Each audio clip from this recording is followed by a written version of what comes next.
Lots to get to. Let's get to it. First, we have to start with Sports Illustrated. Sports Illustrated, who put a man on the cover. They put it like it's a swimsuit magazine for men about women, and it's the one issue a year that is just focused on, being highlighting attractive women, let's say, rather than looking at sports. I don't know. I never got a subscription to Sports Illustrated. I was a Maxim reader when magazines were a thing, but and Stuff. I don't know. I like both of those. But fundamentally, everybody looked forward to the swimsuit edition. The cover of the swimsuit edition was a big deal, and then they put on Lizzo. I think they put on Lizzo, and then they put on a man, and everybody was very confused about who their audience was. And now they're bankrupt. Finance a Lot says, breaking, Sports Illustrated is laying off its entire workforce. What did you expect? I mean, if you don't know that men aren't interested in picking up magazines with whales on the cover and I mean, Lizzo is, apparently she's a flutist. Who knew? But, and there is a time and a place for highlighting bigger girls, let's just say, or not worrying about the weight, right? But Sports Illustrated swimsuit issue front cover, not the place or the time. And men, like, come on, the whole audience is men. What are you doing? It seems like a very, very, like an obvious poison pill to your business. So why are they killing these brands? My question is more, why did Bud Light Epstein itself, right? Because that's what they did.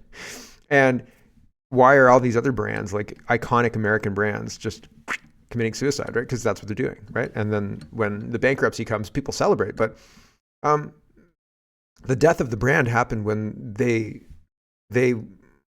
allowed the woke zealots to rule what their content was going to be. So the death of the brand was inevitable after that. That ain't old Yeller anymore. Right? Okay, let's get to it. Protests in Germany, and it sounds like the Canadian Prime Minister speaking about the trucker protests. Here's Disclosed TV. They're reporting Germany's Chancellor Scholz, right-wing extremists are attacking our democracy. They want to destroy our unity. Oh man, I can't wait to see how this plays out, right? So what's going to happen in Germany? Well, I've got a Canada from 2022 to talk to you about. And what happened there. So yeah, pretty wild stuff. And we'll see how it all plays out. I hope that the farmers stand their ground. I hope Scholz is embarrassed by positioning things the way he's positioning things. But I mean, I think fundamentally he understands and Justin Trudeau understands something that most Canadians don't, or most general population don't, is that the public and the leaders are on the different sides of the spectrum for who they work for, right? Like the public want the government to work for them, but the government works for the WEF, I think, right? And so Scholz is going to do what he's told to do by his bosses. And the bosses are not the German public, right? And so our unity, maybe, but he's not talking about Germany's unity, right?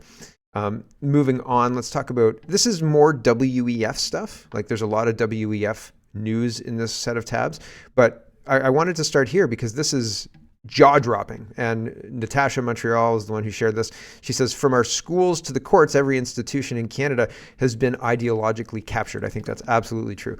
What happens to people who refuse to participate in newspeak? What happens in totalitarian regimes is what will happen to them. So if you don't fall in line with their crazy demands, then you're probably not going to get a judge who's going to rule in your favor. You will get somebody who sees that you didn't participate in this farce, and they will punish you through whatever means they have the power to punish you through. And in the courts, well, they've got quite a lot of leverage, right? Like if you're asking for your kids and somebody asks what your pronouns are, right?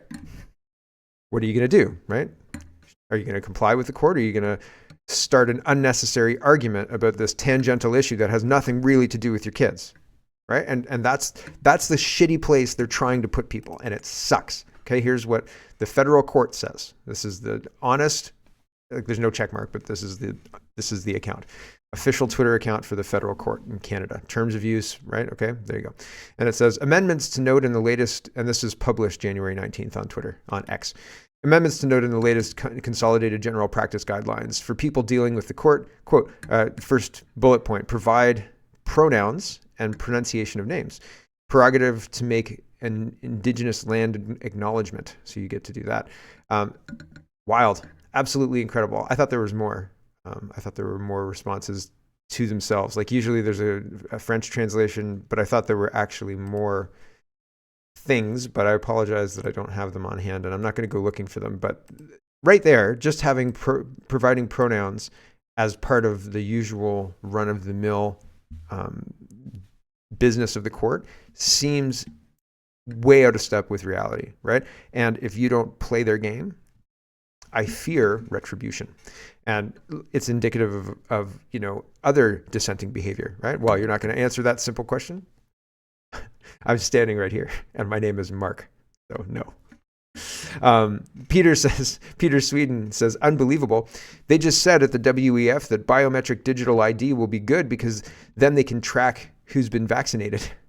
Yep, it's not a conspiracy theory. This is the function of these digital IDs, not just to control your behavior, but also to make sure you're compliant, right? And again, I feel like it's obvious what's going on. It's just a lack of people's ability to believe that this is actually happening that freezes us and creates inaction.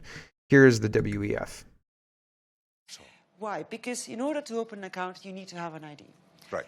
And I have to say that when I started this job, there were actually very little countries in Africa or Latin America that had one ubiquitous type of ID, and certainly that it was digital, and certainly that was biometric. And we've really worked with all our partners to actually help that being, to grow this. And the interesting part of it is that, yes, it is very necessary for financial services, but not only. Sure. It's also good for school enrollment. It's also good for health, who actually got a vaccination or not. It's very good to actually to get your subsidies, from the government. So this has not. I mean, all of the things that she finds important and prioritizes during her little speech here kind of betrays her ideology. You get your vaccine, you get your subsidies, it's all on one card, probably we could just implant it under your skin. We'll give you a little barcode, right? Like just a little tattoo. What's wrong with that? And they don't see how monstrous it sounds, I guess. Or they do, and they think we're dumb, I guess. I'm not sure. I'm not sure which one it is, but it seems like holy smoke. A lot of these people are women as well. Klaus isn't a woman. It reminds me of a cult. Klaus is like, why don't we all become socialists? And then he has parties with his weird culty get-ups, right? And then all these women flock to him, and they're like, oh, you're such a good guy. Great reset, rah, rah, rah. And I mean, communism sounds good on paper, but in practice, it kills a whole lot of people. But maybe people don't like to read history. Right? It seems very culty. It seems the structure of it is very culty. I watched what was it? Hold on a second. Bhagwan. Hold on. I watched a documentary called Wild Wild Country. It was on Netflix, and it was about a religious sect of people. And I'm gonna botch it so badly. But fundamentally, there was this silent religious leader, and then a woman who claimed to basically speak for him. And he was kind of isolated. Like he was isolated by himself and he didn't speak for a long time until after Gina? What's her name? Hold on, I have to see what her name is. Because it was a crazy, crazy story. Sheila. So Sheila spoke for Bhagwan and they had this whole cult built in very near to a town. I think it was Texas, but I could be wrong, maybe Arizona. Very near to a town. They used hydro water to power their town, and they invited all sorts of homeless people, and they had like hundreds of people living there. And it was this, the reason I'm telling you, it was very culty. Like these people collected people. It was a cult. And it had, not that it had that female structure. There were definitely a lot of men there, but the men were there for different reasons. Like it was the structures of a cult. I mean, I don't want to get off on a big tangent, but it's really interesting to watch things like Wild Wild Country, because it'll go into like how you've got your kind of main adherents to the cult, and they're kind of a group of people. And in Wild Wild Country, there were a lot of women who were cooking and cleaning and taking care of the area. They were importing people too from other countries. They were just landing in the States and then going to this place, but they were importing homeless people as well. The homeless people were being used, and this is where a lot of the men were. They were housed. They were put up in bunks. They built their own bunks because they were just building a little town, so they could just put up a new bunkie whenever they wanted. So they built their own shelter, and then they'd work as like groundskeepers or whatever, but then they'd get fed. But then they stopped working, and then drugs started taking over. There were all sorts of problems. And then like things would come to a head, but then Sheila would like chill it all out. It was just crazy. And so I've seen other cult documentaries looking at the cult leader, and then the inner circle of adherents, the really, really, not the powerful ones necessarily, but the ones who are true believers and really just kind of want to be close to the cult leader, et cetera, et cetera. And it's a lot of women. If the cult leader's a man, it's a lot of women, and it's usually a man, right? So anyway, something I noticed. Back to this. Let's continue talking about the WEF. Another woman. Wide Awake Media says, we own the news. We were the gatekeepers, and we are very much, and we're very much owned the facts as well. Speaking at the WEF's annual Davos meeting, editor-in-chief of the Wall Street Journal, Emma Tucker, laments the death of public trust in the mainstream media. Well, I mean, like, the reporting, they're saying that men can be women. Like, I don't know how you can reasonably read the news and think to yourself, yes, they're telling me the truth. This is a good map to base my decisions on. It's not. It's a ridiculous idea. So here's this Wall Street Journal editor. No, she's the, what is she?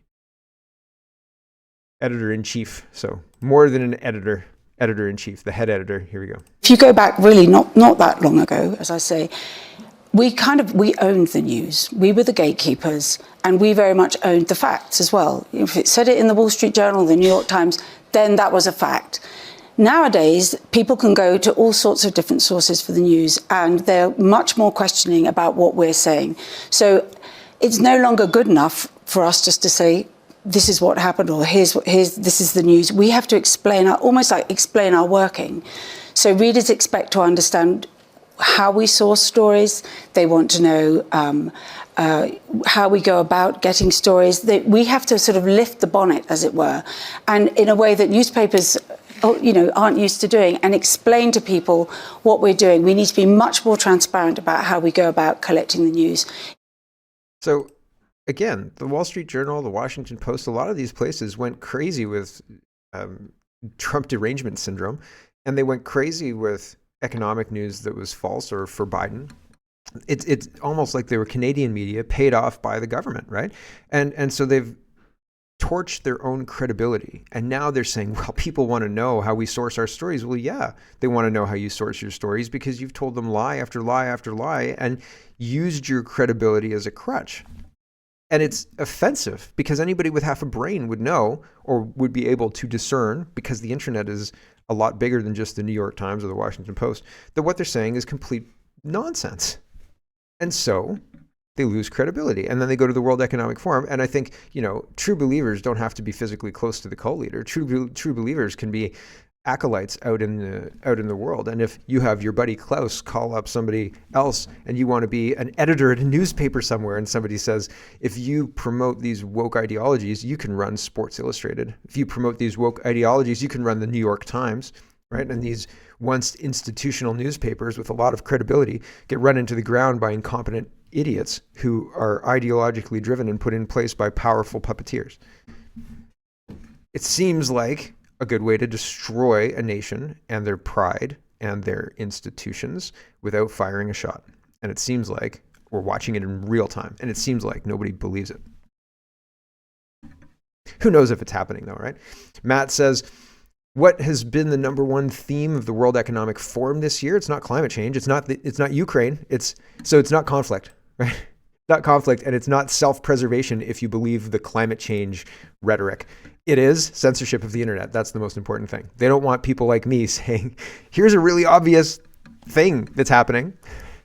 Maybe we should do something about it. They're painting a target directly on Elon Musk's forehead, and they're labeling it X. So yeah, they want to censor the internet. They want to have full control of the internet. They did, and then Elon Musk came and kind of freed Twitter, sort of, ish. But does anybody use Facebook anymore? I mean, people use the Messenger. That's probably a mistake, but so many people use it. It's like Twitter. It's probably a mistake to use, but so many people use it that it creates utility, right? But Messenger is not the Facebook product. It's core product anyway. Does anybody use that anymore for anything? Do you go and check up on your family? Do you open Facebook? Do you go to Facebook every day?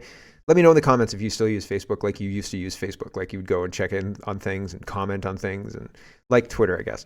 Because I'm interested if people actually still use it. Has it become an institution, or is it being abandoned like MySpace? I'm not sure. There isn't anything to replace it, but I think people are just sick of having their private lives being public and fighting with people about nonsense. Here's some more free speech news from Canada Justice Centre for Constitutional Freedoms reporting. All charges against Leah McInnes have been dismissed. Registered nurse Leah McInnes has been found innocent of misinformation charge in a significant victory for free expression, democratic participation, and autonomy of all regulated professionals in Canada. So yeah, it's good news, and I'm glad for a victory here and there. They're few and far between. So if you're a nurse, you get to speak out. Misinformation is not enough to silence you, and like that's good news. It's good news. Maybe not all of our courts are corrupt, but a lot of them are corrupt. Noor is sharing this. The top concern for the next 2 years is not conflict or climate, it's disinformation and misinformation. Apparently this is Ursula von der Leyen, or Leyen. I'm saying it wrong. I always say it wrong, though, so I'm just going to continue saying it wrong. And here she is at the beginning. She's saying, oh, thanks so much, Klaus. It's very nice to have you introduce your meeting and all the rest of it. And she says, this is from the 16th. I just want to remind you that these people are not worried about the conflict in Ukraine. They're not worried about the conflict in Israel, Palestine, and all the surrounding area. They're not really worried even about the blockades by the Houthi in the Red Sea or Iran or anything like that. They're worried about misinformation and disinformation. But they're the ones who are putting the misinformation and disinformation out. They're the ones who are torching their own credibility, because the things they say, like men can be women if they want to be, are obviously lies and obviously not true. And when people dumbly shake their head in agreement when these idiots make their proclamations, they also torch their credibility. Like, if you don't have the balls to stand up and say, dude, nope, right? Like, if you want to put on a dress and stuff, Mrs. Doubt, fire it up. At one point, I wouldn't have cared, but at this point, I think you're probably trying to further radicalize people to act like that. So I don't know. I didn't have a problem with it. And the more I think about it, the more problem I have with it. Anyway, carrying on. Here's Ursula von der Leyen, and she is talking about how censorship is the main thing from the 16th. This is from a few days ago. I've already shown this. I just want to go over it again. Global Risk Report makes for a stunning and sobering read. For the global business community, the top concern for the next 2 years is not conflict or climate. It is disinformation and misinformation, followed closely by polarization within our societies. These risks are serious because they limit our ability to tackle the big global challenges we are facing. It's not the World Economic Forum's job to tackle those global issues. And maybe she's talking about the EU or whatever, not the WEF, but the United Nations, Europe, EU.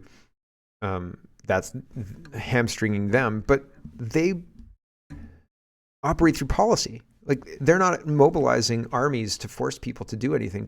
They're not mobilizing an army against climate change, despite their rhetoric around that to sound like that. They're not. So it's interesting to have them trot all of this out and pretend like the top concerns are, so concerning and we really need to double and triple down. They're just power-hungry maniacs. And I mean, they need to be taken down more than a few pegs. True North is reporting, despite insisting that it's at the forefront of sustainability, one of the main staples at the WEF summit this year was a gas-guzzling Jeep rented out by a country that sent its environment minister to speak about getting rid of capitalism. So a capitalist country sent Jeeps to port people around, gas-guzzling Jeeps to port people around, and they're preaching that their poop don't stink, right? It's pretty wild stuff. Here is Eva, and she was reporting on the German farmers, and she's, I don't know where she is, where she's giving this speech. I don't know where it looks like. There's some event, and she's talking about how we're all facing the same enemy, and I believe that she is correct here. Here we go. America and Europe are facing incredibly similar problems. And that's because we are under attack by the same sick globalist agenda. As a result of that, my continent finds itself in rough waters, and that is to put it mildly. Europe is being flooded with immigrants from non-Western countries. Our national identities are being destroyed and replaced. Our sovereignty is given up to bureaucrats, unelected bureaucrats, may I add, in Brussels. Our churches are closing their doors, and we are spending billions and billions of euros on a non-existing climate crisis and a war in Ukraine that isn't even ours. In fact, I would go as far as to say that we are paying for our own destruction. America... I don't think that she's wrong. I don't think that she's wrong. And I think it's offensive that we continue to have a government that is pushing that continued payments, right? And we're going to look at that here across this Ukrainian set of tabs. They're talking all about how Canada stands with Ukraine and we have to send more money and so on and so forth. Efret says some truths about Ukraine, boots on the ground. Okay, we'll get there in just a second. Here's Christia Freeland. She says, Canada is an open economy and global leader for foreign direct investment. Our skilled workers, manufacturing sector, natural resources, and ensuring Ukraine wins the war against Russia are just a few important topics I spoke about in Davos with government and business leaders. See, it's kind of jarring. You're like, oh yeah, we're talking about business and skilled workers and manufacturing and winning the war against Russia. Slava Ukraine, says the Deputy Prime Minister of Canada in her Ukraine blue and her Ukraine pin, right? So, I mean, it's just offensive is probably the best way to describe it. Alex Jones says, I was asked about the US-backed Ukrainian biolabs when I went on RT. The result was a message to the world that is pure veritas to millions of Americans. Please share. And so he goes through that. Well, he kind of wraps it up in the end here. I'll cue it up. Hold on. Okay, here's the first bit. It's 5.5 minutes. We're not going to listen to the whole 5.5 minutes because he starts talking about how the infrastructure under Joe Biden is collapsing in real time. The defense ministers and being eaten alive by bacteria in a hospital in South America, he says. Maybe not South America, maybe a southern state. But he kind of gets off. It's not even really off topic because if you listen to it all, it makes perfect sense.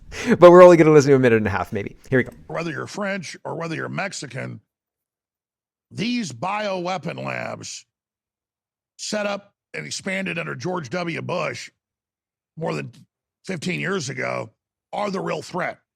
So I oppose these bioweapon labs, not because I'm a Russian agent or not because I'm a South African agent, but because I'm an American that loves my family. And I know that the head of the Russian Ministry over Chemical and Biological Weapons came out a few months ago, did an excellent presentation showing that the West is preparing a new pathogen to release it.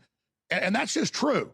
So when somebody's telling the truth, I will agree with them because I align myself with the truth. And if the Russians were openly developing gain-of-function biological weapons and building laboratories in Mexico, I would call for the U.S. to invade and stop those laboratories as Russia did in Ukraine because I care about self-preservation and life. And so the reason the criminals that run my government and are literally waging war on the American people, they've dissolved our borders, they're shipping in fentanyl, they're destroying our families. I mean, they're at war with us. They're not Americans doing this, folks. We've been hijacked. They are literally building bioweapon labs in third-party countries so they have plausible deniability, and the whole world is in danger. So I think that there's a lot of truth there. I just thought it was interesting that he's talking about how Russia did a good job at putting together a presentation talking about how they're doing this, the world is in danger. I think that I hoped when this whole Ukraine thing was the hottest thing in the world, that the bioweapon thing was going to be bigger than it was. I thought it was going to be a lot bigger than it was. I thought once this hits the world international community, but the international community knew, and they were like, shut that Putin guy up. So, I mean, what are you going to do, right? I thought it was going to be a big deal. It's not a huge deal, I guess. People don't care. People didn't watch 12 Monkeys. People thought COVID was a big joke. I don't know that they have the ability to put out a pathogen the way that Alex Jones is talking. I think that they could if they could mandate shots, but not if they can't mandate shots. I think they need a agitator, like they need a 2-stage thing, like the spraying in the skies doesn't really do much. It's not dropping anything on the ground. That's not the goal of it anyway. It is dropping things on the ground, and it does hurt things on the ground. That's not my point. The point is the things that get sprayed up in the sky interact with the waves created with the HAARP stuff, and that's the magic. You need the same thing to impact the human body, I think. I think they can't just put something out into the air like 12 monkeys and have it, just kind of go everywhere. But if you have the control of the complete apparatus and you can say this is for your health, comrade, and you have to take this injection, or a patch, right? You walk into some public square and somebody puts a patch on you and you don't even know, and then you take the patch off and all of a sudden you've been injected with, an mRNA vaccine or something to that effect via your skin. Like, no, thank you. But they are talking about that. I'll show you that before the end of this series of tabs, I think. Bill Gates is around here soon. Oh yeah, it's in the next series. CTV News is reporting, I need help now. A Ukrainian newcomer waiting months for approval for dental care. So a lot of the Canadians are saying, we just have to pay out of pocket. Like, dental care is not covered with our health care for the most part. And she needs a crown or something to that effect. So she's threatening to go back home to Ukraine. So a lot of people are telling her to do that. Christia Freeland again says, the brave people of Ukraine are fighting for their democracy and freedom, but they're also on the front lines fighting for us all. Canadians will continue to stand with Ukraine in the face of Russia's illegal invasion. And Tom Quiggin says, how much of the money and weapons going to Ukraine is stolen by corruption? So the brave people of Ukraine are fighting for their democracy and freedom. Here's actually what the brave people of Ukraine are going through. Okay, this is a person, and she says, here's for the trolls trying to get me community noted. Here's my passport entry. So she was in Ukraine, she says. Okay, but it's the internet. You can fake that kind of stuff. I'm sure you can buy that on Fiverr. Maria says, I just got back from Ukraine, where I was visiting some friends. Everything we have heard about what's happening in Ukraine is a lie. The reality is darker, bleaker, and unequivocally hopeless. There is no such thing as Ukraine winning this war. By their estimates, they've lost over 1 million of their sons, fathers, and husbands. An entire generation is gone. Even in the Southwest, where the anti-Russian sentiment is long-standing, citizens are reluctant or straight up scared to publicly criticize Zelensky. They will go to jail. In every village and town, the streets, shops, and restaurants are mostly absent of men. The few men who remain are terrified of leaving their home for fear of being kidnapped into conscription. Some have resorted to begging friends to break their legs to avoid service. Army search parties take place early in the mornings when men leave their homes to go to work. They ambush and kidnap them off the streets, and within 3 to 4 hours, they get listed in the army and taken away straight to the front lines with minimal or no training at all. It's a death sentence. It's getting worse every day. Where I was staying, a dentist had just been taken by security forces on his way to work, leaving behind 2 small children. Every day, 3 to 5 dead bodies keep arriving from the front lines. Mothers and wives fight tooth and nail with the armed forces, beg and plead not to have their men taken away. They try bribing, which sometimes works, but most of the time they are met with physical violence and death threats. The territory celebrated as having been won back from Russia has been reduced to rubble and is uninhabitable. Regardless, there's no one left to live there, and displaced families will likely never return. They see the way the war has been reported at home and abroad. It's a joke and propaganda. They say, look around, is this winning? Worse, some have been hoaxed into believing that once Ukrainians' forces are exhausted, American soldiers will come in to replace them and win the war. I think that's the plan. I think NATO is going to try conscripting people from NATO countries. I think that's what they're going to do. We'll see. There's no ambiguity with these people. The war was for nothing, a travesty. The outcome always was and is clear. The people are hopeless, utterly destroyed, and living in an unending nightmare. They are pleading for an end, any end, most likely the same peace that could have been achieved 2 years ago. In their minds, they have already lost, for their sons, fathers, and husbands are gone. Their country has been destroyed. There is no victory that can change that.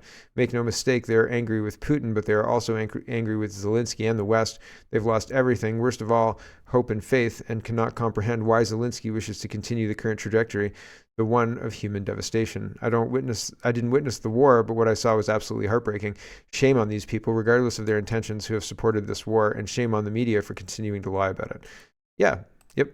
So Christia Freeland is a champion for this war. She's wearing Ukrainian colors and Ukrainian pin and saying, Slava Ukraine, the brave people of Ukraine are fighting for their democracy and freedom. Does that sound like that? I think she's a liar, and needs to be held accountable for the things that she's done. like the economic damage she's unleashed on Canada. And where's all the money? Like, how much money have we sent to Ukraine? I think it's $10 billion, according to Maxime Bernier. So just wild stuff. Absolutely incredible. Hello, everyone. Thanks very much for watching. This is just a short version of a longer show. If you'd like to get the whole show, you can go over to CanadaPoly.com and sign up for a subscription. Just look in the drop-down tab for Shop and Donate and look for subscriptions, and you'll get immediate access to the full show. Love to see you. Thanks for watching, everybody. Have a wonderful, wonderful